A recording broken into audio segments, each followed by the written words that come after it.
Bismillahirrahmanirrahim. Assalamualaikum warahmatullahi wabarakatuh. Eh, Selamat siang teman-teman mahasiswa semuanya. Pada pertemuan keempat ini kita akan mendiskusikan vehicle dynamic terkait dengan tractive efforts, gaya dorong, tractive resistance, gaya hambat atau gaya tolak, dan power available atau daya atau power yang available terhadap kendaraan yang dibutuhkan oleh sebuah kendaraan untuk melaju atau bergerak dengan percepatan atau kecepatan tertentu. Teman-teman mahasiswa yang saya cintai dan saya banggakan, kita akan mulai dari free body diagram seperti pada layar. Jadi ketika sebuah kendaraan itu digambarkan pada posisi tertentu, misalkan posisi tanjakan tertentu dengan sudut theta, maka gaya dorong yang dibutuhkan untuk kendaraan itu akan berkeseimbangan dengan tractive resistance atau gaya tolak atau gaya hambat pada kendaraan tersebut. Jadi tractive effort atau gaya dorong itu adalah sebuah gaya yang dibutuhkan to propel untuk menjalankan kendaraan atau melajukan kendaraan terhadap melawan kendaraan itu terhadap all resistance to motion, semua gaya-gaya hambat untuk bergerak. Nah, tractive resistance atau gaya-gaya hambat untuk bergerak itu ada 3 minimal yang didefinisikan di sini. Yang pertama adalah mg sin alpha, itu adalah gaya karena sudut ini, gaya karena adanya sudut ini atau gaya tanjakan. Kemudian ada rolling resistance, jadi gaya tahan rolling di antara roda dan jalan. Kemudian gaya aerodinamis, itu dinotifikasikan dengan konstanta kalikan luasan dari kendaraan, luasan dilihat dari depan dikalikan dengan kecepatan kuadratnya. Jadi ini merupakan gaya aerodinamis. Gaya aerodinamis itu merupakan salah satu gaya hambat yang menentukan nanti besar atau kecilnya tractive resistance atau gaya hambat dari kendaraan. Teman-teman mahasiswa yang saya cintai,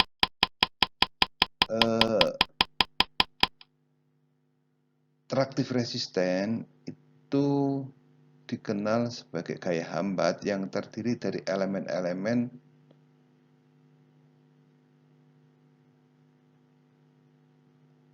dan kondisi operasi kendaraan tertentu. Jadi secara prinsip bisa dinotifikasikan atau dibuat keseimbangan bahwa tractive effort, gaya dorong sebuah kendaraan itu akan berkesebandingan dengan tractive resistance atau gaya hambat dari kendaraan itu sendiri. Maka rumusnya tractive effort atau F itu sama dengan mg sin theta ditambah dengan roll resistance atau gaya tahan rolling ditambahkan dengan gaya tahan aerodinamis dari kendaraan itu sendiri. Gaya aerodinamis itu sangat ditentukan dengan seberapa aerodinamis kendaraan itu. Semakin aerodinamis sebuah kendaraan, maka gaya aerodinamis atau tahanan aerodinamis kendaraan itu akan semakin kecil. Kemudian terkait dengan gaya tanjak itu tergantung dengan theta, sudut theta. Jadi semakin besar sudut theta berarti fraktif resisten terkait dengan gaya tanjakan, gaya tahan tanjakan itu semakin besar. Kemudian terkait dengan rolling resisten itu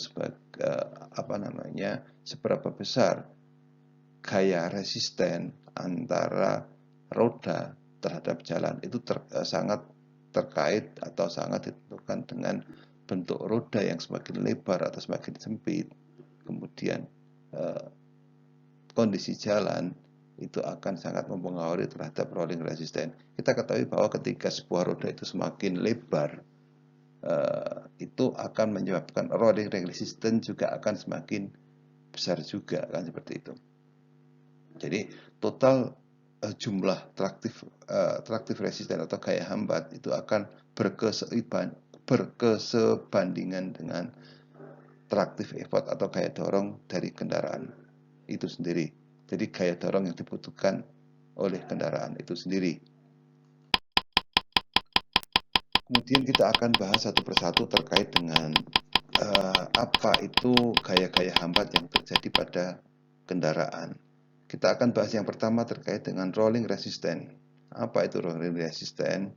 Jadi rolling resistance itu dinotifikasikan ketika sebuah roda itu will roll forward, jadi sebuah roda itu berputar ke depan karena adanya push on wheel, gaya dorong dari roda itu, maka antara roda dengan jalan ada yang namanya friction resist rolling. Jadi gaya tahan karena gesekan. Jadi kita ketahui kemarin sangat ditentukan oleh bentuk badian atau bentuk ukiran daripada roda dan juga jenis jalan yang dilewati oleh kendaraan itu sendiri. Jadi friction resist rolling itu sangat berkesebandingan dengan koefisien gesek antara roda terhadap jalan. Nah, di beberapa perhitungan itu approximately atau bisa didekati sekitar 40% dari total resistance to motion. Jadi ternyata rolling resistance itu sampai berpengaruh 40% dari total resistance to motion, dari total gaya tahan dari kendaraan untuk sebuah medium size family sedan.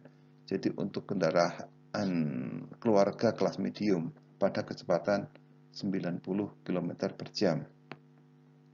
Nah, itu secara aproksimasi adalah perkiraan. Nah, jadi itu sangat juga dipengaruhi oleh terkait dengan bentuk roda atau type of tire dan juga the type of the road surface, tipe bagaimana permukaan kendaraan antara roda jalan yang beraspal atau jalan yang dicor tentunya akan menghasilkan friction resist rolling atau rolling resistance antara roda dan jalan itu yang berbeda juga seperti itu. Kemudian selanjutnya terkait dengan wind resistance atau gaya tahan angin atau sering disebut gaya aerodinamis. Jadi gaya aerodinamis atau wind resistance atau gaya tahan angin itu sangat tergantung dengan vehicle design, dari desain kendaraan. Maka kita kenal ada desain yang aerodinamis, jenis sedan itu sangat berbeda dengan jenis Jeep atau jenis minibus. Itu tentunya desain dengan ukuran yang sama, dengan luasan, kalau dilihat dari depan itu luasan yang sama, akan mempengaruhi wind resistance yang berbeda ketika tingkat aerodinamis dari kendaraan itu juga berbeda. Maka wind resistance itu sangat tergantung dengan vehicle design atau desain kendaraan dan juga square of the vehicle speed. Jadi luasan kendaraan yang berhadapan dengan angin ketika kendaraan itu bergerak. secara approximate serta perkiraan untuk kendaraan keluarga kelas menengah pada kecepatan 90 km per jam di sebuah jalan, wind resistant itu sekitar 60% dari gaya tahan keseluruhan untuk bergerak. Jadi di sekitar 60%. Kemudian secara formulasi rumus, wind resistant atau resistant wheel itu diformulasikan dengan K itu konstanta aerodinamis dikalikan dengan A atau luasan ketika kendaraan itu dilihat dari depan dikalikan dengan kecepatan kuadratnya. Jadi K A kalikan V kuadrat itu merupakan wind resistant atau tahanan aerodinamis dari sebuah kendaraan. Nah, teman-teman mahasiswa yang saya cintai, ketika diuji menggunakan simulasi simulasi komputer terkait dengan simulasi pergerakan angin terhadap kendaraan akan didapat formulasi atau simulasi seperti pada gambar ini. Ketika sebuah mobil Jeep misalkan disimulasikan ada kecepatan tertentu, maka terjadi profil pergerakan angin seperti pada gambar seperti itu. Yang jelas bagaimana sebuah konstruksi kendaraan itu ketika berjalan dengan kecepatan tertentu, jangan sampai gaya angin yang ada di atas ini itu lebih kecil daripada gaya angkat angin yang ada di bawah, sehingga mobil itu justru malah akan terangkat ke atas. Artinya apa? Harus dihindari sebuah kendaraan itu ketika bergerak dengan kecepatan tertentu, itu gaya drag atau gaya angkat yang ada di bawah karena angin, kecepatan angin, itu lebih besar daripada gaya dorong ke bawah di permukaan atas kendaraan, bagian permukaan atas kendaraan itu sendiri. Karena itu yang akan menjamin persinggungan antara roda dengan jalan. Itu harus disimulasikan dengan betul sehingga faktor-faktor keamanan atau kestabilan dari kendaraan itu akan terjaga. Yang di sebelah kanan itu ada mensimulasikan sebuah bus yang sedang berlari dengan kecepatan tertentu, kemudian profil angin yang didapatkan dengan sebuah simulasi fluent atau simulasi mekanika fluida bisa dijelaskan seperti pada gambar sebelah kanan itu. Kemudian terkait dengan resisten yang ketiga itu ada yang namanya gradient resisten. Jadi tahanan karena tanjakan. Tahanan karena tanjakan itu bisa merupakan tahanan positif ketika sebuah kendaraan itu menanjak dengan sudut theta tertentu, atau mungkin gradient resisten itu menjadi negatif ketika sebuah kendaraan itu melewati sebuah turunan karena dia menurun pada theta tertentu. Jadi ketika gradient resisten itu benar negatif, maka gradient resisten itu tidak lagi menjadi tahanan, tapi sebagai membantu tractive effort atau gaya dorong dari kendaraan itu sendiri. Karena tetanya berarti tetanya negatif. Nah, itu ditentukan dengan yang pertama adalah massa kendaraan, kemudian percepatan gravitasi mg. Jadi mg sin alfa ketika itu direkan dalam arah sumbu X dan sumbu Y-nya, maka mg sin alfa itu merupakan gaya hambat yang bertolak belakang dengan gaya dorong kendaraan.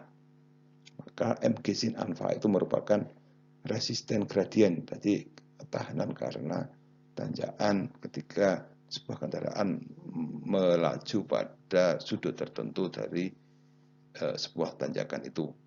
Dan itu bisa bernilai positif ketika tetanya itu positif, atau bernilai negatif ketika tetanya itu negatif. Yang selanjutnya ada yang namanya inersia resisten atau gaya tahan inersia. Jadi Gaya tahan inersia itu terjadi ketika sebuah kendaraan itu melakukan percepatan atau perlambatan. Jadi ketika sebuah kendaraan itu melakukan acceleration force atau percepatan, gaya percepatan, maka gaya inersia itu dinotifikasikan dengan gaya inersia dinotifikasikan dengan massa kendaraan dikalikan dengan percepatan kendaraan itu sendiri. Maka ketika kendaraan itu melaju dengan kecepatan konstan atau tanpa percepatan, maka inersia resisten itu menjadi 0. Tapi ketika sebuah kendaraan itu melaju dengan percepatan tertentu atau perlambatan tertentu, maka inersia resisten itu bisa menjadi positif ketika percepatan, atau inersia resisten itu menjadi negatif ketika kendaraan itu melakukan sebuah perlambatan tertentu, seperti itu. Namun ketika sebuah kendaraan itu asumsinya tidak ada percepatan atau dia melakukan dengan kecepatan konstan, maka inersia resisten itu bisa sama dengan 0 karena massa kalikan A-nya itu 0 atau tidak ada percepatan, maka F atau inersia resisten itu sama dengan 0. Selanjutnya yang paling penting di sini adalah terkait dengan power required to propel vehicle. Jadi sebuah power atau daya yang required dibutuhkan untuk propel atau menggerakkan kendaraan. Kita ketahui bahwa formulasi power itu merupakan fungsi dari energi dibandingkan dengan waktu yang dibutuhkan untuk memproduksi energi itu. Itu secara umum power itu adalah E dibagi dengan T, atau energi yang diproduksi sebuah sistem dibagi dengan T atau waktu untuk memproduksi energi tersebut. Nah,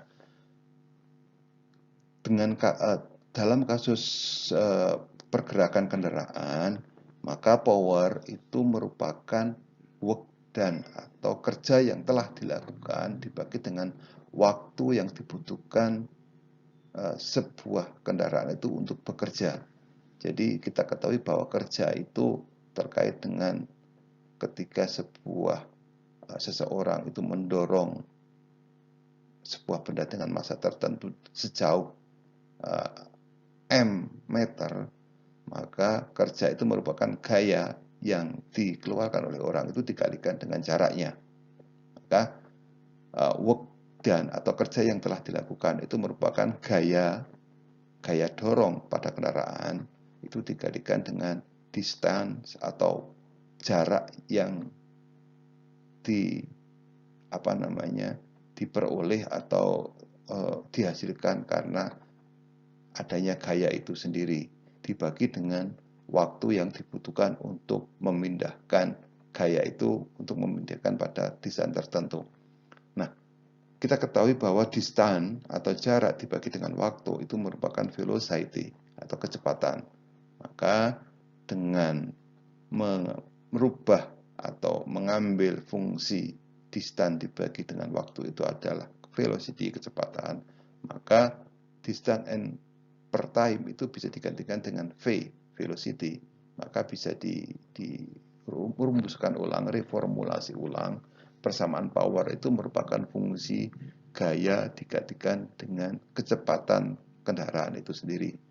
Jadi dengan gaya dorong yang sama, ketika sebuah kecepatan kendaraan itu lebih tinggi, maka artinya power yang dihasilkan, diproduksi oleh kendaraan itu semakin besar. Maka kita dapat formulasi rumus baru sekali lagi bahwa power itu merupakan force atau gaya yang dibutuhkan untuk menggerakkan kendaraan dikalikan dengan velocity-nya atau kecepatannya.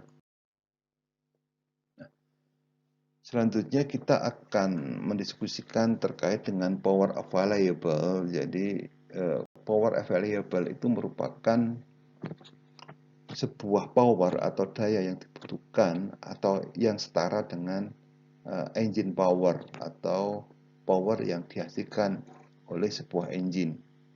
Nah, tentunya power dari sebuah engine untuk kendaraan itu dipakai untuk menggerakkan kendaraan di jalan untuk mencapai kecepatan tertentu. Nah, kita lihat di grafik sebelah kiri bahwa power available at the root wheel, jadi power yang dihasilkan oleh sebuah engine, itu posisinya nanti ada di atas seperti ini, itu harus lebih besar daripada tractive resistance atau gaya hambat.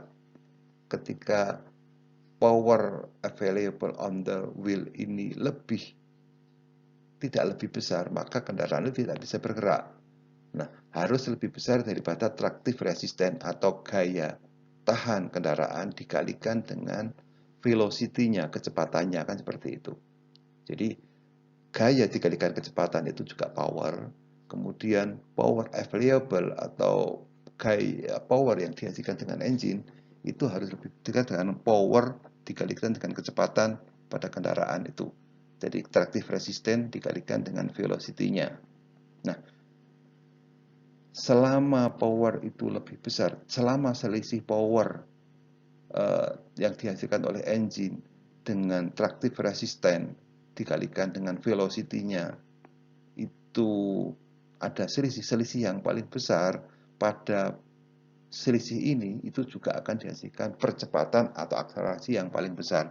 Maka di sini dinotifikasikan bahwa perbedaan titik power, misalkan perbedaan yang paling besar dalam arah sumbu Y itu di titik ini, maka pada kondisi ini, pada percepatan ini, misalkan 60 km per jam, itu akan didapatkan maksimal power for akselerasi yang paling optimal, seperti itu. Jadi kemudian ada titik tertentu di sini di mana power yang diproduksi oleh sebuah engine itu sudah satu titik atau setara atau memenuhi BEP-nya terhadap tractive resistance dikali dengan velocity-nya. Maka pada kondisi ini didapatkan bahwa sebuah kendaraan itu sudah tidak mampu melakukan percepatan lagi, karena power yang dihasilkan engine atau power roda penggerak itu sudah sama satu titik dengan power akibat gaya resisten dikalikan dengan kecepatannya. Maka pada titik ini, pada grafik ini, itu bermakna bahwa pada kecepatan 100 km per jam itu adalah kecepatan maksimum yang mampu diraih oleh sebuah power yang dihasilkan oleh engine pada kendaraan itu. Karena pada titik ini adalah titik persinggungan atau pertemuan antara tractive resistance power F dikalikan dengan velocity-nya dikalikan dengan power yang mampu dihasilkan oleh sebuah engine dari kendaraan itu sendiri. Jadi titik ini adalah titik kecepatan maksimum. Jadi pada titik ini kendaraan sudah ketika ini tidak bisa terjadi akselerasi, powernya nggak mungkin ditambah lagi atau kecepatan maksimal dari kendaraan itu sendiri. Nah, terakhir kita akan mendiskusikan sebuah contoh soal nanti dari contoh soal ini akan kita bisa memformulasikan atau menjawab sebuah kasus dari hubungan antara power available dengan power karena gaya traksi terhadap kecepatan dari kendaraan itu sendiri. Jadi ini nanti silakan teman-teman mahasiswa pelajari sendiri, akan saya jelaskan di pertemuan offline, sehingga nanti akan saya simulasikan di papan tulis bagaimana sebuah contoh soal itu, sebuah kasus kecepatan terhadap power dan juga traksi gaya resisten kendaraan itu bisa diformulasikan dalam sebuah kasus kendaraan yang bergerak. Nah, mungkin pertemuan online saya cukupkan di sini. Nanti saya akan jelaskan jauh lebih detail ketika teman-teman bisa mengikuti kuliah offline di kelas. Demikian yang bisa saya sampaikan, kurang lebihnya saya mohon maaf. Selamat mempelajari materi yang saya berikan di kuliah online sebagai backup dari kegiatan perkuliahan offline di kelas. Bila taufiq hidayah, saya akhiri. Assalamualaikum warahmatullahi wabarakatuh.